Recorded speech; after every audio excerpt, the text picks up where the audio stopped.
नमस्कार, रेवा TV digital media में मैं सिमरन आप सभी का स्वागत करती हूँ और इस समय हमारे साथ में स्टूडियो में मौजूद हैं परमवीर चक्र कैप्टन योगेंद्र सिंह यादव जी। बहुत-बहुत स्वागत है सर, कैसे हैं आप? थैंक यू, बहुत-बहुत धन्यवाद। मैं बहुत अच्छा हूँ, आप कैसे हैं?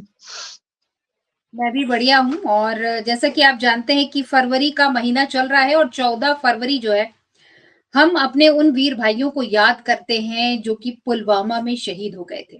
और आप क्योंकि एक ऐसी जंग लड़े कि जिसमें आपने जीवन और मृत्यु को एकदम करीब पाया, एक एक्सपीरियंस था आपका। और क्योंकि पुलवामा में भी जो शहीद हुए हमारे भाई, हम तो उनको अमर मानते हैं, लेकिन 14 फरवरी को बहुत सारे लोग हमारे भारत देश में वैलेंटाइन के रूप में सेलिब्रेट करते हैं। तो ऐसे में जो पुलवामा में शहीद हुए हैं, उन शहीदों को नमन करते हुए, उनको याद करते हुए, आपका जो एक्सपीरियंस रहा आर्मी में, वो हम चाहते हैं कि आप साझा करें। बिल्कुल, जो है कल 14 फरवरी है और 14 फरवरी वो काला दिन है जिस दिन पुलवामा में पाकिस्तान से आए आतंकवादियों ने हमारे जी।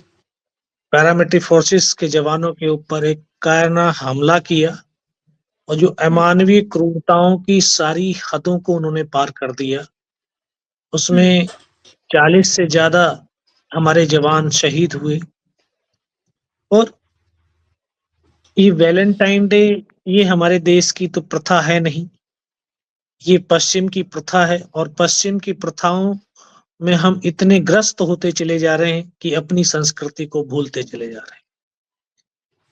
ये महीना अभी शुरू हुआ है और फागुन इस धरती पर इस धरती को एक दुल्हन की तरह अपनी फूल पत्तियों से सजाती है, महकाती है और इस तरह से धीरे-धीरे हमारा पूरा ब्रह्मांड एक सौम्य अवस्था में आ जाता है।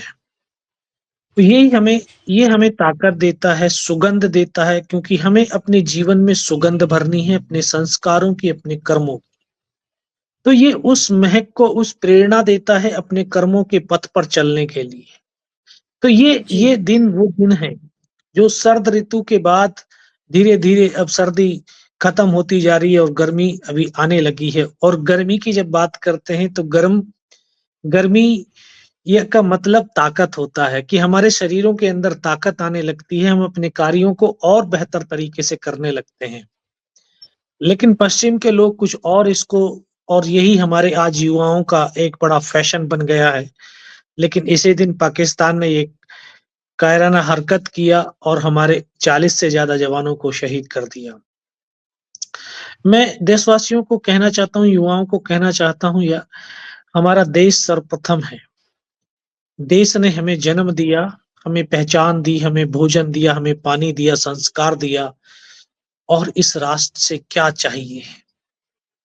अब हम सबका दायित्व बनता है कि इस राष्ट्र को अपने आप को समर्पित करें, इस राष्ट्र को सशक्त, समृद्ध और खूबसूरत राष्ट्र बनाएं, भारत की सनातन संस्कृति का राष्ट्र बनाएं, ताकि हर एक नागरिक बड़े प्रेम के, भाईचारे के साथ सौहार्दपूर्ण वातावरण में अपने जीवन को इस धरती पर जी करके वापस अपने लोक के लिए जाए ये आत्माएँ। तो ये कितना बड़ा सौम्य और कितना सुंदर जो है हमारी संस्कृति है कि हम सबका आदर और सम्मान करते हैं और इसी आदर और सम्मान के तहत ही तो जो ये कारगिल का युद्ध हुआ था कि हम एक आदर और सम्मान करते जा रहे थे कि ताकि मानवता फलीभूत हो, फले-फूले, मानवता का नुकसान ना हो, मानव के दोनों ही तरफ मानव ही रहते हैं और मानवों के अंदर ही युद्ध होना है।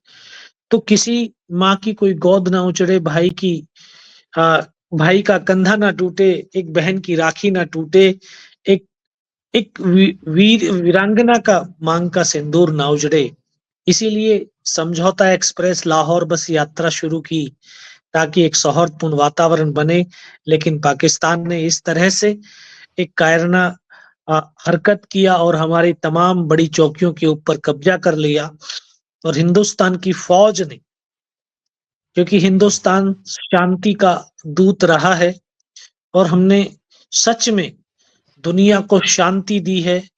हमने अ, हमने संस्कार दिए हैं, लेकिन और दुनिया को बुद्ध दिए, लेकिन दुनिया ने हमें युद्ध दिए हैं। लेकिन जब हमारे अस्मिता और एकता, अखंडता के ऊपर जब आँच आती है, तो इस देश के बेटे और बेटियाँ अपनी सर कटाने को तैयार हो जाते हैं और अगर धरती माँ एक सर माँगती है, तो लाखों सर कुर्बान करने को तत्पर हमारे बेटे और बेटियाँ होते हैं। इसी तरह से कारगिल के अंदर भी अ, सैकड़ों युवाओं ने, सैकड़ों सैनिकों ने अपने लहू का, अपने प्राणों का बलिदान दिया, तब जाकर के उन पहाड़ियों पर हमने पुनः विजय पताका फहराया। तो ये कल वैलेंटाइन डे का दिन नहीं, बल्कि ये हमारे उन शहीदों को याद करने का दिन है, उन परिवारों को याद करने का दिन है, जिनकी बदौलत आज हम अपने घरों में चैन की नींद सो पा रहे हैं और अपने जो छात्र और छात्राएँ हैं, वो आराम से स्कूल और कॉलेज में पढ़ पा रही हैं, बिज़नेसमैन अपने आराम से बिज़नेस को कर पा रहे हैं।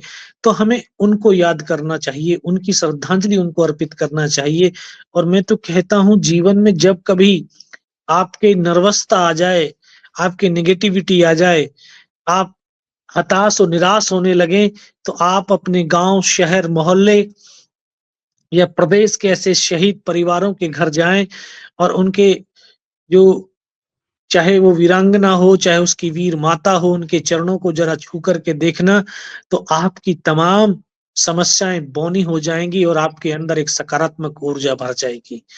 तो ये दिन वो दिन हैं, तो हमें उन दिनों को याद करना चाहिए और अपनी सेना के ऊपर गर्व करना चाहिए और हमें अपने राष्ट्र को मजबूत करने के बारे में सोचना चाहिए। हाँ, प्रेम करना कोई गलत नहीं है कि प्रेम नहीं करना चाहिए। प्रेम कीजिए, राष्ट्र से प्रेम कीजिए, अपने कर्म से प्रेम कीजिए, अपने अपने ज़मीर से प्रेम करो और ये जो प्रेम है सच में ये एक बहुत बड़ी शक्ति देता है, ताकत देता है, प्रेरणा देता है, एक एक ऊर्जा देता है हमें आगे बढ़ने का, चुनौतियों से लड़ने का। तो तो जी, आप प्रेम का इज़हार अपने कर्म को अच्छे से करने से कीजिए। प्रेम का इज़हार अगर आपको करना है, तो आप वफ़ादार रहिए, ईमानदार रहिए और अपने कर्मों को अच्छे से कीजिए। तो मैं तो यही बिल्कुल कहूँगा सही। कि वैलेंटाइन डे के ऊपर इस तरह से अपने कामों को, अपने देश के प्रति ईमानदार रहें, वफ़ादार रहें और एक-दूसरे का सहयोग करते हुए आगे बढ़ाएँ, तभी हमारा राष्ट्र आगे बढ़ेगा और हम आगे बढ़ेंगे। बिल्कुल सही कहा आपने और हम तो भारत देश में रहते हैं, हमारा भारत देश जो है सनातनी परंपरा है, जिसमें प्रेम के लिए हर एक दिन और हर एक पल है। और जहाँ तक बात करूँ पुलवामा अटैक की, तो विपक्षी पार्टियाँ कहें या कह सकते हैं कि कुछ राजनीतिक पार्टियाँ वो प्रूफ माँगती हैं, पहली बात। वो एयर स्ट्राइक का भी प्रूफ माँगती हैं, वो किसी भी प्रकार की आपने अगर स्ट्राइक की है, उसके प्रूफ माँगती हैं। और उसके बाद वो ये कहती हैं कि इतने सारे बंकर्स पर जिस प्रकार से विस्फोटक पदार्थ आया, तो आया कहाँ से? इस पर भी सवाल करती हैं। तो आपको नहीं लगता है कि एक तरफ जो है हमारा वीर जवान सरहद पर खड़ा होकर हमारे देश की रक्षा कर रहा है, अपने परिवार को छोड़ कर आया है और पूरा देश उसके लिए एक परिवार है। और ऐसे में जब राजनीतिक पार्टियां ये कहती हैं कि भैया प्रूफ दो, तो उस समय आर्मी के जो चीफ रहते हैं या आपके थल सेना के जो चीफ रहते हैं, साथ में हमारे जो वीर जवान रहते हैं, उनको कैसा महसूस होता होगा? देखिए सब जानते हैं, सब जो है राजनीति होती है और राजनीति का मतलब होता है राज करने की नीति। तो राज करने की नीतियों में एक-दूसरे के ऊपर, एक-दूसरे के कार्यों के ऊपर अ जो है ये आरोप-प्रत्यारोप चलते रहते हैं। ये एक फौजी भी समझता है और फौजी को इनकी बातों से कोई फ़र्क नहीं पड़ता। वो सिर्फ़ अपने कर्मों से फ़र्क पड़ता है कि वो हमेशा ये सोचता है कि जहाँ मैं खड़ा हूँ, वहाँ पर कोई दुश्मन हमारी सीमा में ना घुस जाए और जो मेरे देश के लोग चैन की नींद सो रहे हैं, उनकी नींद को खलल ना हो जाए, चाहे मेरे प्राण ही क्यों ना चले जाएँ। हम इस बात पर विश्वास करते हैं, हम विश्वास करते हैं, हम खुश होते हैं कि हमने अपने लोगों की, अपने भारत की मिट्टी की सेवा की, हम इसमें खुश होते हैं। और यही हमारा धर्म है और यही हमारा कर्म है। कौन क्या बोल रहा है, ये सिर्फ बाहर के लोगों को जानते हैं। ये जाने हम हमें इसमें जानने का कोई कभी सोचता ही नहीं। हम अपने काम करने के लिए सोचते हैं, हम अच्छा काम करें और हम ईमानदारी और वफादारी से अपने कर्तव्यों का निर्वाह करें। मैं ये कहूँगी कि सीडीएस जो हमारे पहले रह चुके हैं, उनका ये कहना था कि पहले के टाइम पे और पहले की सरकारों में हमको बहुत ज़्यादा बाउंडेशन रहती थी, पहली बात। दूसरी बात वो ये कह रहे हैं कि मतलब अब तो वो हमारे बीच में नहीं रहे, लेकिन उनका ये भी कहना था कि 2014 के बाद से थोड़ी फ्रीडम हमको मिली। फ्रीडम इन द सेंस कि हम एक्शन का रिएक्शन कर पा रहे थे और आज फौज की स्थिति से लेकर, हमारी वर्दी से लेकर, कारतूस से लेकर और डीआरडीओ के द्वारा जिस प्रकार से इन्वेंशंस हो रहे हैं, आज विदेश में लोग हमारी चीजों को खरीद रहे हैं। पहले हम इन्हीं कारतूसों के लिए, इन्हीं टैंकर्स के लिए, इन्हीं चीजों के लिए दूसरों पर डिपेंड रहते थे। आज ये सारा कुछ मेड इन इंडिया हो रहा है और आपने देखा प्रधानमंत्री नरेंद्र मोदी जी अभी फ्रांस और पेरिस की यात्रा में गए और जिस प्रकार से वहां पर करार हुआ है, इसका क्या इम्पैक्ट पड़ेगा हमारी आर्मी पर। प्लस मैं आपसे ये भी जानना चाहती हूँ कि डीआरडीओ के द्वारा जो इन्वेंशन हो रहा है, जिस प्रकार से नए नए उपकरण बन रहे हैं, उसका कितना आपको लाभ मिल पाता है? नहीं, बिल्कुल जैसे-जैसे देखिए, हर 10 साल के बाद बहुत बड़ी-बड़ी नई टेक्नोलॉजी आ जाती है जी। और जब नई-नई तकनीकी आती हैं तो नए-नए युद्ध के तरीके बदल जाते हैं और जब युद्ध के तरीके बदलते हैं तो ट्रेनिंग सिस्टम बदलता है, सब कुछ सिस्टम बदलता हुआ चला जाता है। अगर हमने अपने देश को सुरक्षित रखना है, दुनिया की फ़ौज के साथ कंधे से कंधा मिलाकर के चलना है, तो नया इन्वेंशन करना पड़ेगा, नई टेक्नोलॉजी को अपनाना पड़ेगा। हाँ, ये तो देश की सरकारें ही हैं, द सरकारों के ऊपर निर्भर करता है कि वो अपने सभी साज़ो-सामान को देश में बनाएँ या देश से खरीदें। और रही बात कि हाथ बंधे होते हैं फ़ौज के हाथ कभी नहीं बंधे। 1948 से लेकर के 2025 तक हमारी फ़ौज के हाथ अगर बंधे होते, तो ये कश्मीर हमारा नहीं होता और अगर हाथ बंधे होते, तो ये बांग्लादेश नहीं बना होता और हाथ बंधे होते, तो ये कारगिल हमारा नहीं होता। फ़ौज के जी। कभी हाथ नहीं बंधे होते हैं और फ़ौज अपने एक्शन जो दुश्मन अगर एक्शन करता है, तो उसके ऊपर रिएक्शन किया जाता है और किया जाता रहा है और किया जाता रहेगा। चाहे सरकारें कोई सी भी रहें, हम अपने हमारे ऊपर अगर कोई एक्शन करेगा, उसका रिएक्शन ना लें, ये फिर फ़ौज की परंपरा नहीं है। फ़ौज की परंपरा अपना बदला लेना ही होती है और हमने हमेशा बदला लिए हैं। हाँ, ये एक अलग बात है कि आज के दौर के अंदर हर चीज़ फ़ौज की जो है मीडिया में आ जाती है, लोगों के पास तक पहुँच जाती है। लोगों को लगता है कि अब की बार पहली बार हुआ है ये, लेकिन ऐसा नहीं है और पहले चीज़ें जो है फ़ौज की जो कार्रवाई है, जो चीज़ें होती थी फ़ौज करती थी, वो बाहर सिविलियंस तक नहीं पहुँचती थी। तो इसलिए ऐसा महसूस होता है, हमारा परसेप्शन बन जाता है कि फ़ौज के हाथ बंधे हुए थे, फ़ौज हाथ बाँध कर नहीं, ऐसा नहीं था।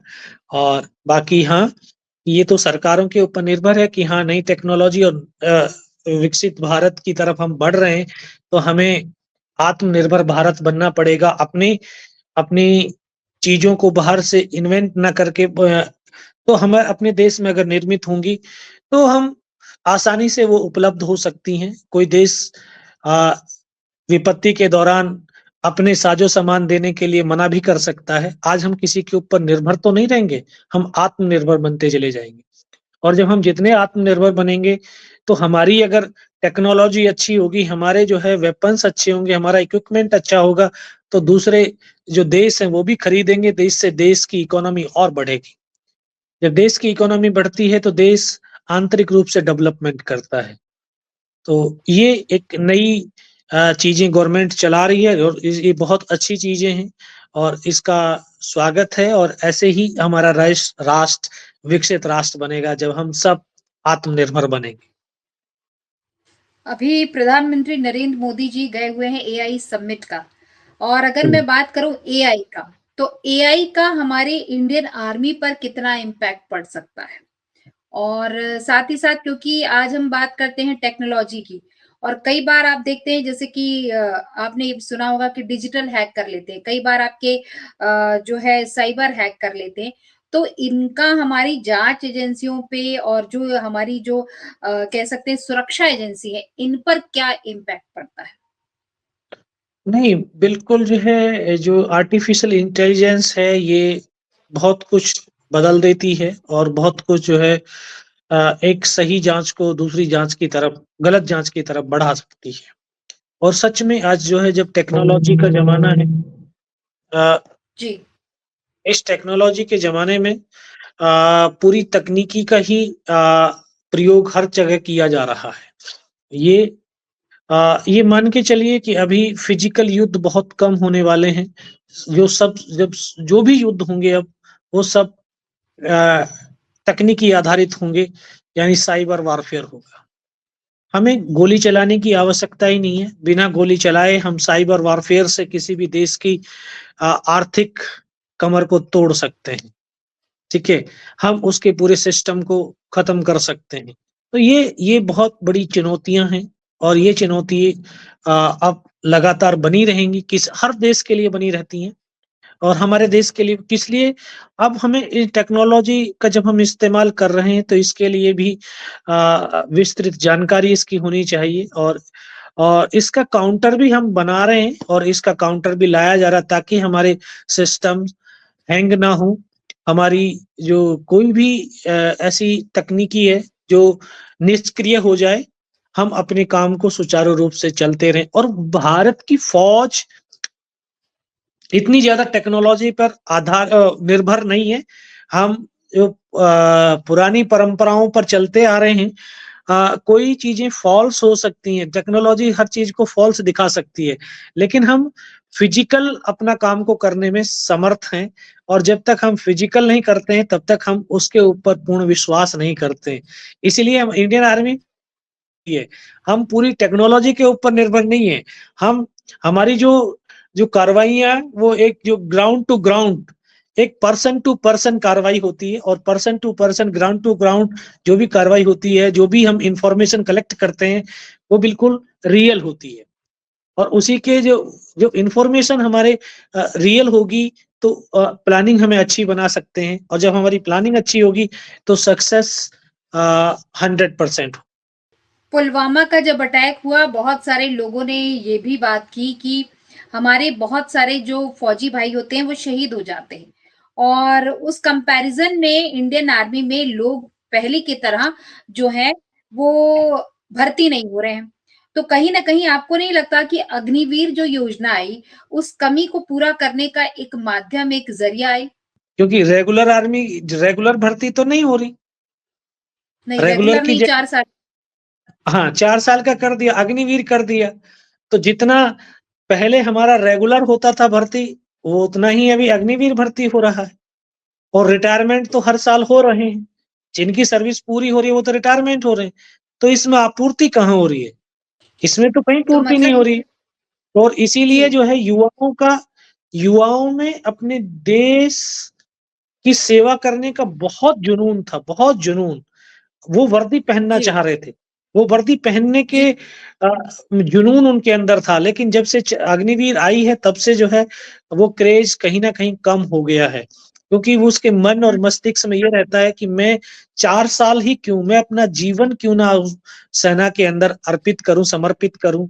और फिर जी। सच में ये एक फैक्ट है, सच्चाई है कि जब उसको रोज़गार तो मिला है, लेकिन वो हुँ, रोज़गार हुँ। 4 साल के लिए है, उसका टेम्परेरी है, परमानेंट नहीं है।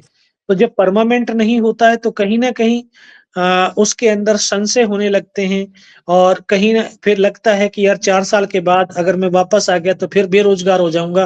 तो इससे अच्छा है कि मैं इसमें ना जाकर के किसी और चीज़ की तैयारी करूँ। मैं पुलिस में जाऊँ, मैं पैरामिलिट्री फोर्सेस में जाऊँ या मैं किसी और उसमें जो है अपने करियर को आज़माऊँ या उसमें जाने की चॉइस करूँगा। हमें एक जानकारी मिली थी योगेंद्र जी कि आपके खिलाफ एक एफआईआर हुई थी। वो क्या मामला था? यूपी में ही हुई थी और किसने किया था? वो बहुत एफआईआर नहीं थी, बहुत पहले का था, एक 2014 का कुछ, जी, क्यों, ये 2000। क्या कारण था? अ, ये कारण ये था कि जो है गाँव में वो चकबंदी चल रही थी, जैसे चकबंदी जी। नहीं होती है। हुँ, तो उसी में जो है चक का इधर-उधर करना होता है, वो पटवारी, कानूगो ये तमाम जो होते हैं, तो उन्होंने जो है वो चक के चक्कर में जो हमारे पड़ोसी हैं, उन्होंने जो है ह मैं जबकि मैं जॉब कर रहा हूँ, मैं तो ड्यूटी पे हूँ। तो हुँ, वो एक कौन-सी धारा होती है, कौन-सा धारा है जिसमें अशांति भंग करने की आशंका। ओके, हाँ, ये कि दाद शांति भंग। थी आपको? हाँ, हाँ, शांति भंग करने की आशंका में जी, तो वो तो मैं तो ड्यूटी पे था। मैं ड्यूटी से यहाँ गाँव में अशांति भंग कर रहा हूँ, मैं गाँव की तो शांति के लिए यार लड़ रहे हैं हम वहाँ पे। हाँ, जी, किसी ने वो दरोगा जी भी ऐसे ही थे बेचारे, उनको जान-पहचान कुछ था नहीं, जानकार है किसके नाम से किसको लिखवा रहे हैं ये। उन्होंने लिख दिया, जी, नाम लिख कर के हुँ, लेके चले गए, फिर उन्होंने जब सम्मन भेजा, हम गए वहाँ। मेरे जाने की ज़रूरत ही नहीं पड़ी, लोगों ने जो है बोला, उनको फिर इतनी जो है जूते पड़े कि फिर हुँ, एसडीएम साहब ने बोला, "यार तुम कहाँ, वो बंदा ड्यूटी पे बैठा, तुम यहाँ पे जो है ये कर रहे हो।" तो जी। ये कभी-कभी ये गलतियाँ कर देते हैं, तो क्या कर सकते तो आप क्योंकि यूपी से हैं और यूपी में बहुत सारे लोग अभी हैं और आप यादव भी हैं, सिंह भी हैं, तो एक सवाल ये हो जाता है कि ये जो अदर पार्टी के लोग हैं मतलब सपा पार्टी के मोस्ट ऑफ द पीपल जो है वो किस पार्टी मतलब यादव लोग ज़्यादा हैं। तो कभी इनके साथ आपका वार्तालाप हुआ? आप क्या देखते हैं? उत्तर प्रदेश में ये क्योंकि एक अदर क्वेश्चन है, आपकी फ़ील्ड से जुड़ा हुआ नहीं है, लेकिन उत्तर प्रदेश के विकास के लिए क्या लगता है आपको? अभी जो कार्य हो रहा है, उससे आप सैटिस्फाई हैं या पिछला जो कार्यकाल रहा अदर पार्टी का, उससे सैटिस्फाई थे? हैं। मैं पॉलिटिक्स के बारे में तो बात ही नहीं करता, क्योंकि इसलिए मैंने इनसे पहले कह बहुत दिया कि बहुत आपकी बहुत सोच अलग मैं बहुत मैं बहुत दूर-दूर हूँ। और जी, ठीक है, देश धीरे-धीरे तरक्की कर रहा है, तो मेरा प्रदेश भी धीरे-धीरे तरक्की कर रहा है, और जी। बहुत सारी चीज़ें चल रही हैं, कुछ पहले भी हुई हैं, कुछ हुँ, उनको और आगे बढ़ाया जा रहा है, तो प्रदेश तरक्की हुँ, कर रहा है।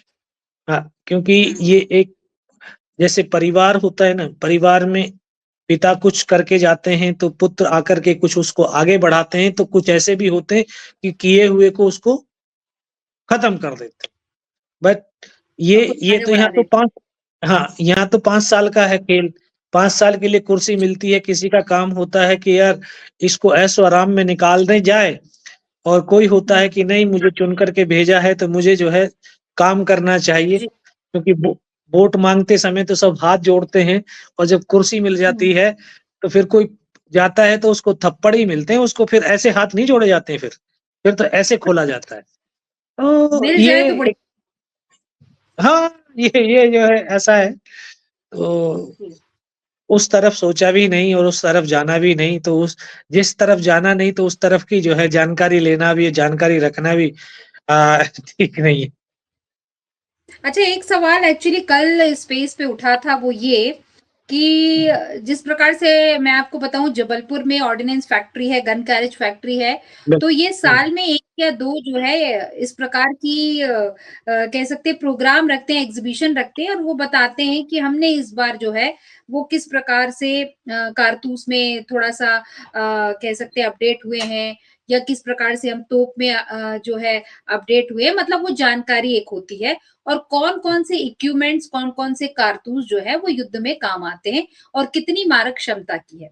और वैसे ही अगर मैं बात करूँ तो सिग्नल्स वाले अपना एक प्रोग्राम करते हैं।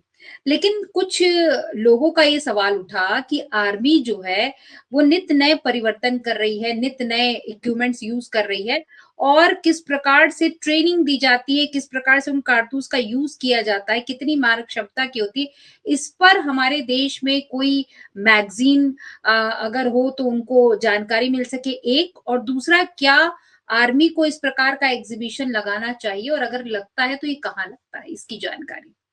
हाँ, देखिए ये तो लगता है, एग्ज़ीबिशन लगता है, जैसे कमांड जी। में लगता है, जहाँ पे कमांड हेडक्वार्टर होता है, एरिया जो सब एरिया हेडक्वार्टर होता है वहाँ पर भी लगता है। और जब कोई बड़ा फंक्शन होता है तो एग्जीबिशन लगाते हैं, उसमें वेपन डिस्प्ले भी होता है। हम्म। तो उसमें वहाँ जो लोग आते हैं तो उसमें जो है जानकारी दी जाती है कि इस तरह से जो है। और जो फिर एक आर्मी हम्म। की एक जो मैगजीन्स हैं, बातचीत एक मैगजीन है, उसमें भी जो है जो हमारे वेपन्स और टेक्नोलॉजी के बारे में जानकारी कई बार छपती है, तो वो जानकारी दी जाती है।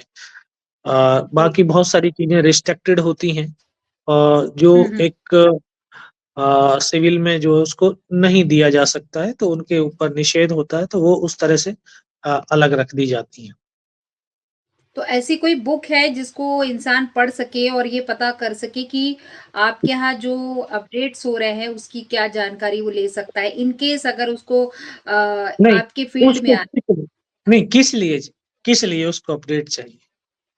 उसको अपडेट जैसे जैसे किसी को आर्मी एक ज्वाइन एक करना है और प्लस नहीं, जो आर्मी आर्मी जॉइन करेंगे तो आपको सारी अपडेट मिल जाएगी। हैं? अभी ओके। आप अभी आप जॉइन करना नहीं चाह रहे हैं, और आप पूरी हुँ, आर्मी की जो है सब कुछ जो है इन्फॉर्मेशन लेना चाहते हैं। हैं? हुँ, क्यों लेना चाहते हैं? ये शक का दायरा आता है। ओके, सस्पेक्ट हो गए हैं। ओके। हाँ, तो अगर आपको जानकारी, भाई आपने जॉइनिंग करना है तो आप जाइए, आपको हर तरह की जानकारी मिल जाएगी, हर तरह की, जो हुँ, कितने कौन-कौन से वेपन्स हैं, किसके पास कौन-सा वेपन होता है, इसका क्या होता है, सब कुछ आपको मिलेगा, ट्रेनिंग भी मिलेगी।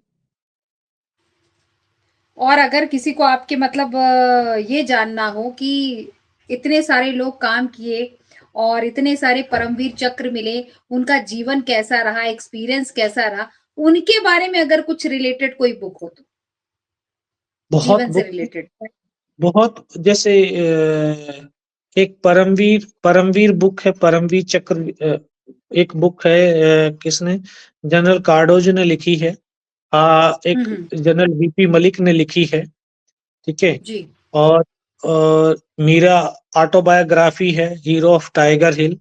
आप मेरा तो हुँ, जो है हुँ। उससे पढ़ सकते हैं। बाकी तो अभी मैं तो पता है। आजकल पूरा नेट पर सब कुछ उपलब्ध है। अगर हुँ, हम हुँ। पढ़ना चाहें तो।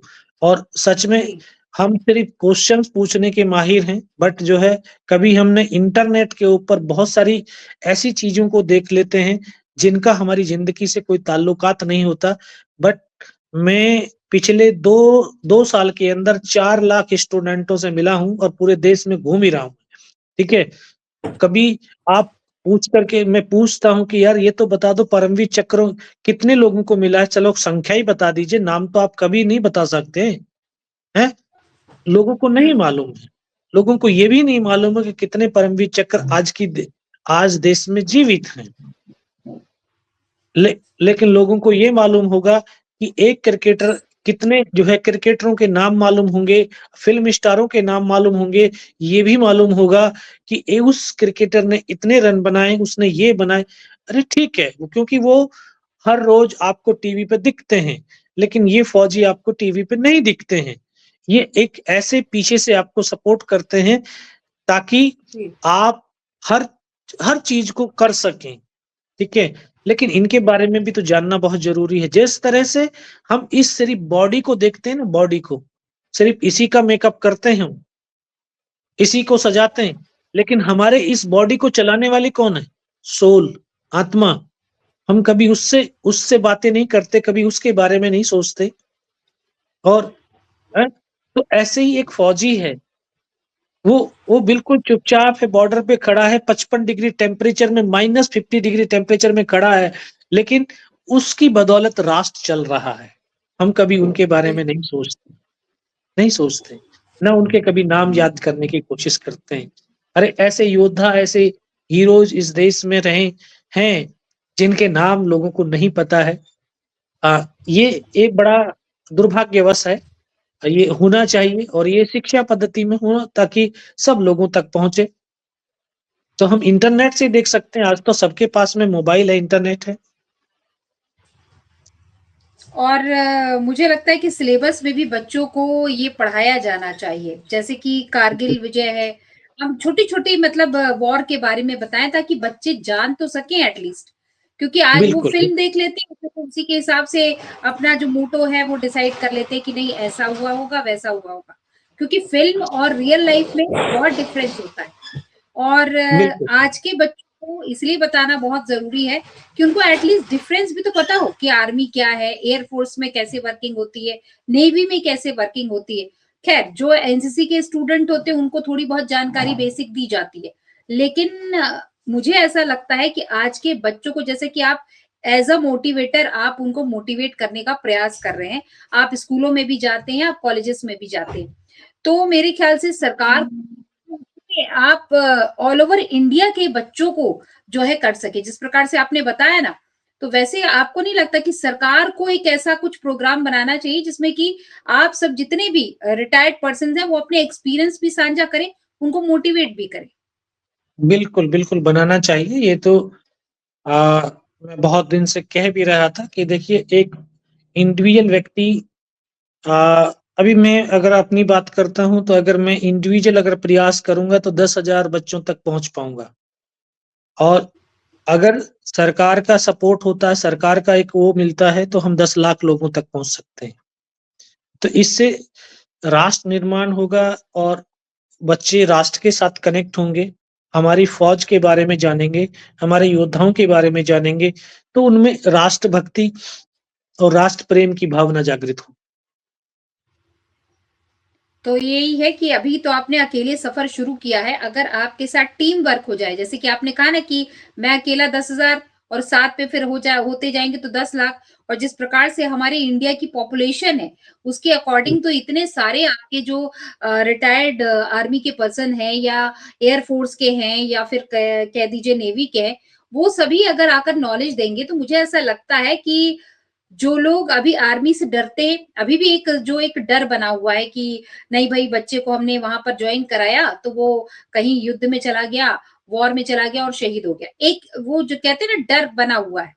लेकिन मुझे ऐसा लगता है कि जब आप मोटिवेट करेंगे बच्चों को, तो बच्चे तो मोटिवेट होंगे, उनकी फैमिली भी मोटिवेट होगी क्योंकि ऐसा सेंट्रल गवर्नमेंट को एक प्लान करना चाहिए, एक प्रोग्राम उनको बनाना चाहिए कि जिसमें बच्चे भी और इवन उनके गार्जियन के साथ भी आपके लेक्चर्स हों ताकि वो खुद भी मोटिवेट हों। क्योंकि बच्चा मोटिवेट हो, उसके साथ में पेरेंट्स होंगे तो मच बेटर होगा। क्या कहेंगे आप? बिल्कुल, बिल्कुल, बिल्कुल। पेरेंट्स को टीच करने की आवश्यकता है क्योंकि पेरेंट्स ही तो हैं ऐसे जो बच्चों की तो कोई गलती नहीं है कि और पेरेंट्स के पास समय नहीं है और पेरेंट्स जब बच्चों को जो है सही गाइडेंस नहीं दे पाएँगे, सही तरह से बता नहीं पाएँगे, तो वो बच्चे तो फिर क्या करेंगे? तो इसलिए जो है पेरेंट्स और जो है बच्चों का दोनों का सेशन होना चाहिए और दोनों को ही मोटिवेट करना चाहिए ताकि जो है हम एक सही दिशा में अपने राष्ट्र को लेकर के जाएँ क्योंकि राष्ट्र युवाओं का राष्ट्र है, युवा ही इस राष्ट्र की शक्ति है, ताकत है और ये युवा ही अगर भटक गया, तो फिर राष्ट्र आगे कैसे बढ़ेगा? तो इस भटके हुए युवा को अगर सही करना है, तो मेरा तो ये भी कहना है कि हर एक स्कूल के अंदर कंपल्सरी हर एक स्टूडेंट को 6th क्लास से लेकर के 12th क्लास तक कंपल्सरी कर दीजिए एनसीसी, एनएसएस और गाइड्स, स्काउट।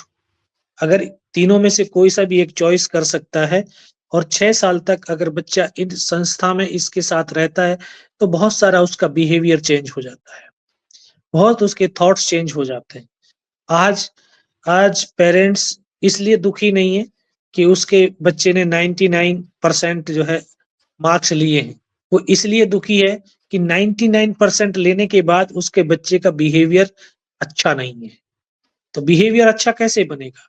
तो जब आप किसी चीज़ को किसी उसी डिसिप्लिन में नहीं रखेंगे अपनी भावनाओं को, तो फिर आप कैसे आगे बढ़ सकते हैं? तो मेरा तो भारत सरकार से यही एक अनुरोध है कि जो है हमें हर एक प्राइवेट सरकारी स्कूल्स का जो भी स्कूल्स है, उसमें एनसीसी, एनएसएस और स्काउट लागू करें और ये कंपल्सरी हो और मार्केबल हो। मार्केबल कम से कम हर साल का अगर हमारा थ्योरी 500 नंबर का है, तो ये 200 नंबर का होना चाहिए। अगर इसमें पास नहीं होता है, तो थ्योरी में पास करने वाला पास नहीं है। तब पेरेंट्स के अंदर जागरूकता आएगी, तब पेरेंट्स भी बच्चों को मोटिवेट करेगा। नहीं तो पेरेंट्स ये कहेगा नहीं नहीं नहीं उसमें तो समय बर्बाद होता है, पढ़ाई छूट जाती है, ये हो जाता है। तो इसलिए वो जरूरी है कि उनको वो मार्केबल हो। और सर बच्चे अगर 6 साल एनसीसी कोई कर लेता है, 6 साल कोई एनएसएस में रह जाता है, 6 साल कोई स्काउट में रह जाता है, उसका पर्सनैलिटी लेवल अलग दर्जे का हो, अलग होगा, उसके थॉट प्रोसेस अलग होंगे, उसमें राष्ट्र भक्ति, राष्ट्र प्रेम की जो भावनाएं जागृत होंगी। वो जो काम करेगा वो राष्ट्र के प्रति करेगा, उसमें कोई भी ऐसी नकारात्मक थॉट नहीं आएगी। तो इस तरह से हम अपने बच्चों को इस तरह से भी एक बिहेवियर चेंज करने के लिए काम कर सकते हैं। और सबसे बड़ी चीज दूसरा एक ये आता है कि उनकी मेंटल स्ट्रेंथ बड़ी वीक है आज की स्टूडेंट की। तो इन चीजों से करने से उसकी मेंटल स्ट्रेंथ भी बढ़ेगी। जैसे फिजिकल पावर बढ़ेगी तो मेंटल स्ट्रेंथ बढ़ेगी, मेंटल स्ट्रेंथ बढ़ेगी तो वो हर एक चुनौती का सामना करने के लिए तत्पर रहेगा, हर चुनौती का सामना कर लेगा। वो कभी हताश निराश नहीं होगा, वो कभी आत्महत्या के बारे में कभी नहीं सोचेगा, बल्कि वो उस समस्या का समाधान निकालने के बारे में सोचेगा। तो कुल मिला के आप ये कह रहे हैं कि वो जो बच्चा है वो डिप्रेस नहीं होगा और कभी भी वो जो है अपना आपा नहीं खोएगा, डिसिप्लिन में रहेगा और साथ ही साथ संयमित रहेगा। इन सब चीज़ों की आज कमी बच्चों में पाई जा रही, चाहे वो स्कूल के हों, चाहे वो कॉलेज के हों, शॉर्ट टेम्पर होते हैं। और दूसरी बात ये है कि हमने बचपन में सोशल साइंस एक पढ़ी थी, जिसमें हम हुँ, नैतिक शिक्षा पढ़ते थे और बिहेवियर कैसा होना चाहिए आपकी फैमिली के साथ, फ्रेंड्स के साथ और समाज में। और इन चीज़ों को कहानी के माध्यम से बताया जाता था और लास्ट में कंक्लूज़न निकलता था कि भाई आपने ये स्टोरी पढ़ी, इसका कंक्लूज़न ये होता है। लेकिन आज वो सब्जेक्ट गायब हो गया है पहली बात। दूसरा वो मॉरल साइंस, वो सोशल साइंस जिसको बात करते हैं, उसकी कमी पाई जा रही है। आज बच्चा जो है कॉन्वेंट में पढ़ता है, कॉन्वेंट में पढ़ने वाला बच्चा आपकी संस्कृति, आपके संस्कार की बात जब आती है तो उसको कहीं न कहीं एक शर्म लगती है। वो नमस्कार करने में या जय श्री राम करने में उसको हेजिटेशन होता है, वो हाय हेलो कर लेगा। तो ये सीधी-सी बात है, पहली शुरुआत मुझे ऐसा लगता है कि फैमिली से होनी चाहिए, आफ्टर दैट उसके स्कूल कॉलेज से होनी चाहिए। और आपने आज एक बहुत अच्छी इंपॉर्टेंट बात बोली और हम इसको रेज़ ज़रूर करेंगे कि जब बच्चा स्कूल में हो या कॉलेज में हो, कंपल्सरी हो जाए कि वो या तो स्काउट गाइड में हो, या तो वो एनसीसी में हो, या तो वो एनएसएस में हो। इससे क्या होता है उसके बिहेवियर में एकदम चेंज रहता है, क्योंकि मैं खुद भी एनसीसी की स्टूडेंट रही हूँ, कैडेट रही हूँ। तो मुझे ऐसा लगता है कि एक सिविलियन और एक एनसीसी का कैडेट जो होता है, उनमें बहुत ज़मीन आसमान का अंतर होता है, क्योंकि टाइम मैनेजमेंट जानते हैं। जैसे आपने एक बहुत अच्छी बात की कि जो एनसीसी का स्टूडेंट होगा या स्काउट का होगा या फिर वो जो है आपका एनएसएस का होगा, वो डिप्रेस नहीं होगा, वो सुसाइड नहीं करेगा। ये बहुत बड़ी बात है। और आज पेरेंट्स जो हैं वो इसीलिए बच्चे को बड़ा फोर्स करते हैं कि नहीं भाई 99 आना चाहिए, 98 आना चाहिए।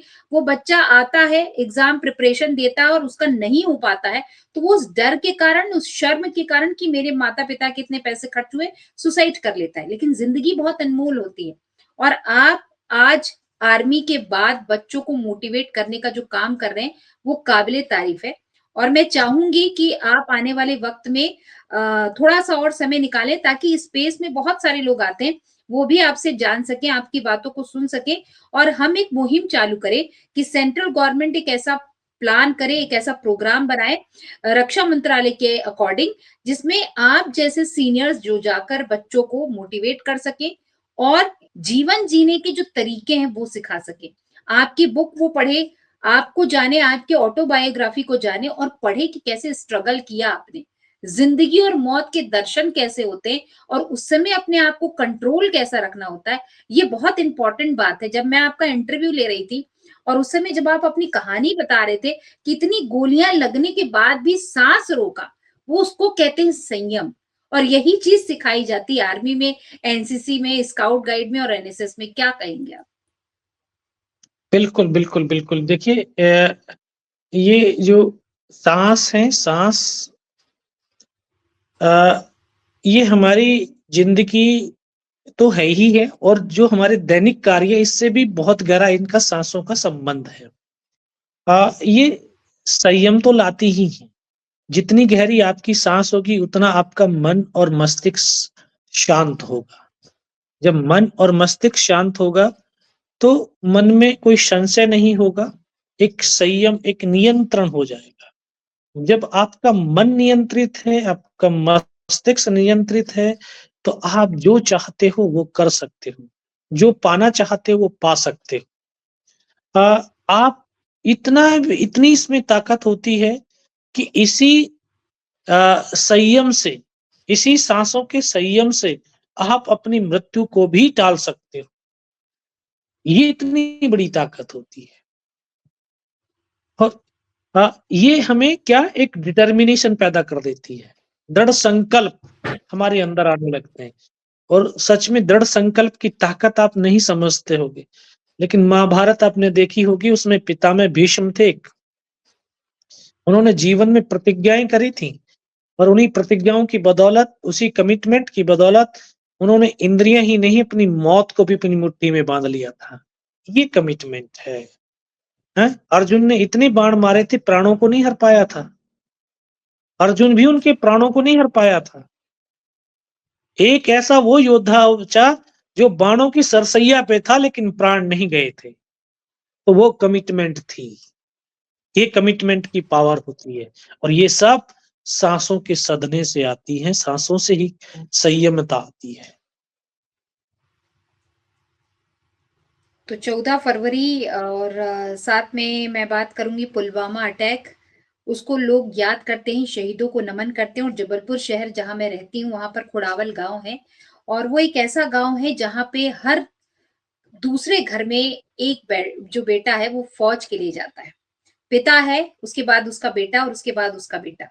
और मैं चश्मदीद गवाह हूँ उस बात की, जब हमारे यहाँ से वो अश्विनी कुमार जी वहां से शहीद हुए और उनका पार्थिव शरीर आया, पूरा गांव, पूरा, इवन मैं कहूंगी कि जबलपुर शहर से लोग गए थे उनके अंतिम दर्शन के लिए।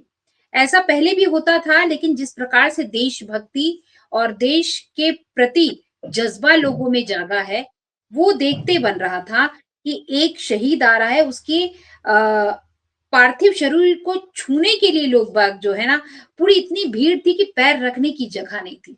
वो माता पिता को मैं देख रही थी, बहुत सिंपल किसान है एकदम, और मैं क्या कहूं, उनके खपड़े का जो घर था, वो पिता ये कह रहा था कि मेरे घर में कभी इतनी भीड़ रही नहीं, लेकिन आज मेरा बेटा जो गया है, और स्वयं उस समय जो सीएम थे वो तक आए, तो उनका ये कहना था कि ये मेरा बेटा ही कर सकता था और उसने कर दिखाया। ये, और आंखों में आंसू तो था, लेकिन साथ में वो जज्बा रहता है कि मेरे बेटे ने नाम कर दिया, कभी पीठ पीछा करके नहीं आया। और वो ट्रेनिंग पीरियड में था, आप सोचिए 17 साल का युवक, और उसको देखने के लिए हमारे जबलपुर शहर से, एमपी से, कोने कोने से लोग आए थे। तो अब मैं कहूँ आपको कि पहले हमने सुना, कारगिल के बारे में भी सुना, लेकिन अब जो है ना, लोगों में थोड़ा जज्बा आने लगा, देशभक्ति आने लगी है। आज वो आइडल मानते हैं अपने वीर सैनिकों को मानते हैं, आज वो आइडल मानते हैं तो सुभाष चंद्र बोस को मानते हैं, आज वो आइडल मानते हैं रावत जी को मानते हैं कि देखो भाई कितने अच्छे से इन लोगों ने कार्य किया है। और मैं जिस शहर में रहती हूँ, मैं तो आपको क्या कहूँ, मध्य कमान एरिया का पूरा हेडक्वार्टर है। और चाहे जीडी बख्शी जी की बात कर लीजिए, विक्रम बत्रा जी की बात कर लीजिए, हर एक इंसान यहाँ से ट्रेनिंग लेके जाता है, और हमारा सौभाग्य है कि हमारी उनसे मुलाकात हो पाती है, मिल पाते हैं और उस एक्सपीरियंस को ग्रहण कर पाते हैं। लेकिन वो लोग बिल्कुल, जो बिल्कुल। इनसे टच में नहीं रहते हैं, उनके बारे में सोचिए। और जो लोग, कई लोग ये कहते हैं कि मरे ही तो थे, कितने थे, तो तब मुझे गुस्सा आता है उनको देखकर। क्योंकि आज मुझे ऐसा लगता है, योगेंद्र जी से मैं बात कर रही हूँ, मेरे बड़े भाई हैं, और मैं पूरे हक से आपको कॉल करके, आपको मैंने मीटिंग के लिए बुलाया और आप आ गए समय देके। ये होता है अपनापन, और ये खून का रिश्ता नहीं है, लेकिन वो अपनेपन का रिश्ता है। और आज हमारे भारत देश की जो नारियां हैं, वो राखी बांधती हैं, राखी भेजती हैं सरहद के पार बैठे हुए बंदों को, और हम लोग जाते हैं जब आर्मी वालों से मिलने, उनकी आंखों में आंसू रहता है कि सगी बहन नहीं आई है, एक बहन आई है।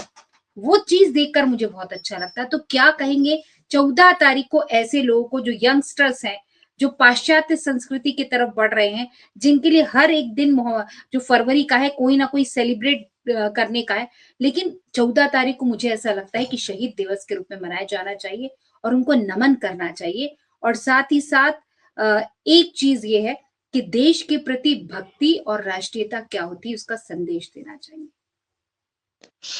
हाँ, बिल्कुल है 14 फरवरी अ, को जो है शहीदी दिवस मनाना चाहिए और ये बिल्कुल क्योंकि इससे ही हमारे राष्ट्र में अपने उन शहीदों के प्रति और ज़्यादा अ, श्रद्धा बढ़ेगी, उनके परिवारों से जुड़ने का हमें मौका मिलेगा और ये एक ऐसी तारीख है, मैं तो आपको कह रहा हूँ कि ये पूरी पाश्चात्य संस्कृति है कि वो एक दिन प्यार का इज़हार करते हैं, हैं? बोला ये वैलेंटाइन डे प्यार का इज़हार का दिन, हमारे यहाँ तो हर रोज़ एक बेटा अपनी माँ को प्यार करता है, हैं? हर रोज़ एक बहन अपने पिता को प्यार करती है, हर रोज़ हर हर रोज इस देश का सैनिक अपनी भारत माँ को प्यार करता है, तो हम हमारे लिए 14 फरवरी नहीं प्यार करने के लिए हमारे लिए तो 365 दिन हमारे देश में हम देशवासी अपने देश से मोहब्बत करते हैं, प्यार करते हैं, देशवासियों से प्यार करते हैं।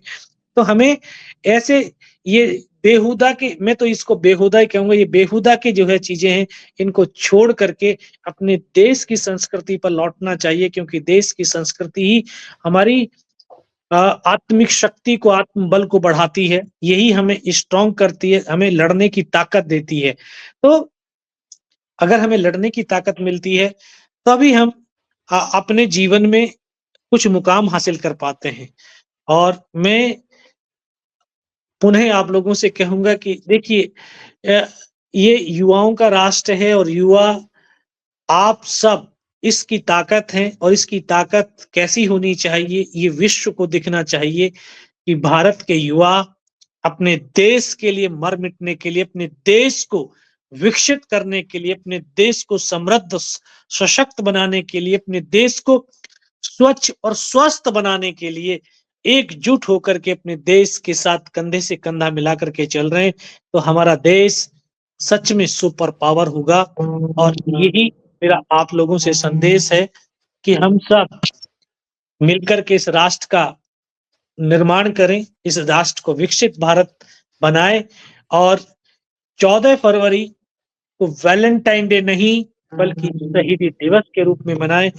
इन्हीं के साथ मैं आप लोगों से नमन और चलते-चलते वंदन।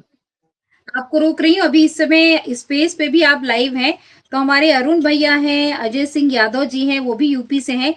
कोई सवाल हो जो सर से आपको करना हो तो कृपा करके मुझे बताएँ तो मैं सर से पूछ लूँ, क्योंकि समय काफ़ी कम है। अजय भैया कुछ पूछना चाह रहे हैं? तो मैं आपको बता दूँ कि ट्विटर पे जो अभी चल रहा है हमारा स्पेस, उसमें एक सवाल ये उठा है कि 2014 के बाद से आर्मी के जो हाँ, जो जवान हैं और जो फौजी हैं और साथ ही साथ आर्मी के साथ एयर फोर्स और अदर उनका कितना बूस्ट अप हुआ है? उनका ये सवाल है एक्चुअली। ये तो मैंने अगर अगर आपने सुना होगा तो इसका जवाब मैंने पहले दे चुका हूँ और जब मैं सैनिकों की बात करता हूँ तो सैनिक में हाँ थल जी। सेना नहीं आती, इसमें वायु सेना और नेवी भी आती है और हम सब मिलकर के इस राष्ट्र को 1948 ये फौज 1948 की नहीं है, ये फौज महाभारत काल से है। फौज का जी, इतिहास बहुत पुराना है और ये जी, फौज अपने कार्यों को चाहे राजनीति कोई भी पार्टी देश में रहे, इसका पार्टियों से कोई जी, संबंध नहीं, राजनीति से कोई संबंध नहीं, ये अपने काम को बखूबी करना जानती है और बखूबी कर रही है और अपने देश के ईमान को, सम्मान को और प्रतिमान को हमेशा बढ़ाती हुई चली जा रही है। एक नया नया स्वर्णिम अध्याय जीत का लिखती हुई जा रही है, तो यही मैं कहूँगा कि ये हमारा देश आगे यूँ ही बढ़ता रहेगा और ये देश की सेना देशवासियों के साथ कंधे से कंधा मिला करके यूँ ही देश की रक्षा में खड़ी रहेगी। बहुत-बहुत धन्यवाद इतना सारा थैंक कुछ बताने के लिए, अपना एक्सपीरियंस हमसे शेयर करने के लिए, अपना बहुमूल्य वक़्त हमारे लिए निकालने के लिए। कल आपकी यात्रा है कोयंबटूर की और उसके बावजूद आपने समय निकाला और अपने एक्सपीरियंस को साझा किया। हम चाहेंगे कि आगे आपका और समय हम लें तब आप ट्विटर पर आए स्पेस पे और मैं आपको लिंक भेज दूंगी और रात्रि में ही हमारा स्पेस रहता है, तो आप अपना जो एक्सपीरियंस है वहां पे भी शेयर करेंगे तो हमें और अच्छा लगेगा। दूसरा कि आपने 14 फरवरी को जैसे कहा कि सारे यूथ जो हैं उनको हमारे देश के प्रति ईमानदार होना चाहिए और देश की रक्षा के लिए और देश के लिए सर्वस्व न्यौछावर होने के लिए तैयार रहना चाहिए। तो बहुत-बहुत धन्यवाद आपका और साथ ही साथ हम यही कहेंगे आप सभी से कि 14 फरवरी जो है उसको वैलेंटाइन डे के रूप में नहीं बल्कि आप शहीद दिवस के रूप में बनाएं। पुलवामा में अटैक हुए उन सारे शहीदों को नमन करें, साथ ही साथ उन्हें भी नमन करें जो हमारे देश की सेवा के लिए, जो हमारे देश की रक्षा के लिए सरहद पर दिन-रात एक कर रहे हैं। जय श्री राम, हर हर महादेव। आप सभी का बहुत-बहुत धन्यवाद और अगर आपको कार्यक्रम पसंद आया हो, तो कृपया करके इसे लाइक, शेयर और सब्सक्राइब करना बिल्कुल ना भूलें। धन्यवाद।